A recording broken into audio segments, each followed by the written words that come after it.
What's interesting is when I see the news uh, from another country, being here, and looking at, my fellow Americans, unfortunately, not happy with the current situation.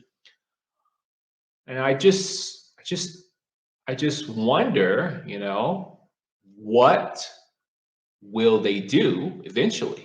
You know, uh, I think there is some merit in this, protesting, and there's some merit there, But one thing I've always learned is that people are going to be people, and that includes politicians.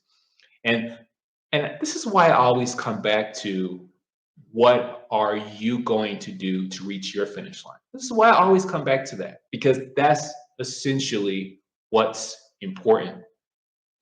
You might vote for someone that you think who has your best interest, and he or she gets into political office and do what they want to do, essentially doing things that benefit themselves and not you. And then, unfortunately, you're disappointed and you're angry, and maybe you protest.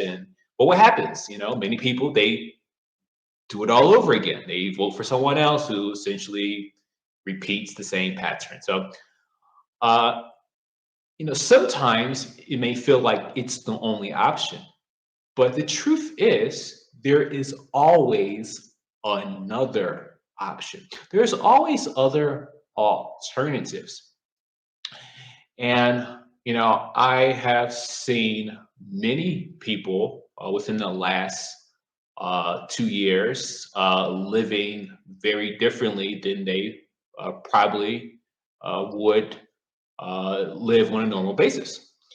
But these people are doing what they believe that's going to take them to the finish line. And that's what I want for you. I want you to reach the finish line.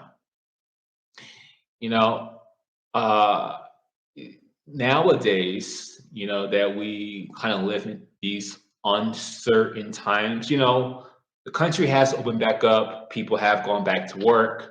They want people to return to the office. This whole RTO, return to the office, and uh, companies are, in some areas, they are begging people to take jobs.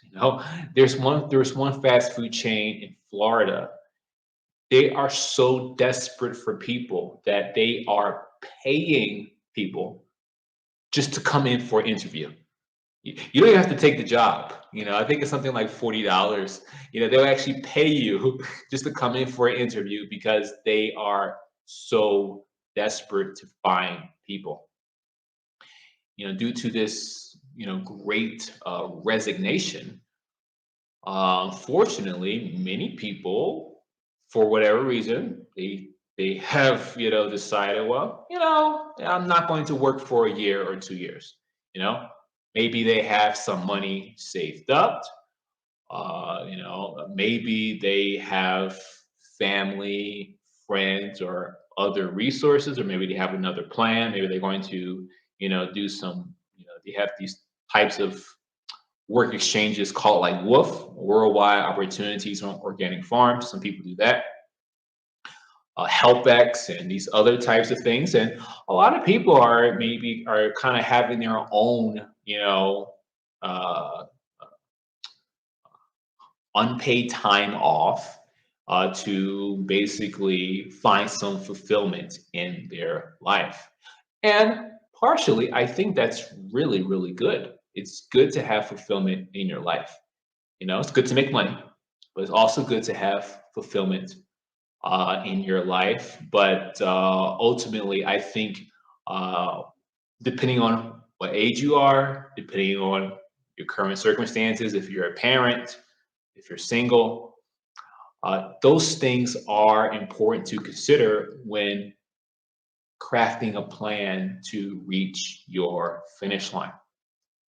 I have this 5 video playlist about the kind of the who, what, when, where, why of reaching the finish line. I'll definitely include a link in this video description. I advise you to really check that out. It is a great resource to help you clarify your goals and know that you don't have to be you don't have to be a particular person. You don't have to wait a particular time. Sometimes it is. Sometimes there might be some caveats, or there might be some extenuating circumstances where you might you might be a bit more limited, but the finish line is available, is there for everybody.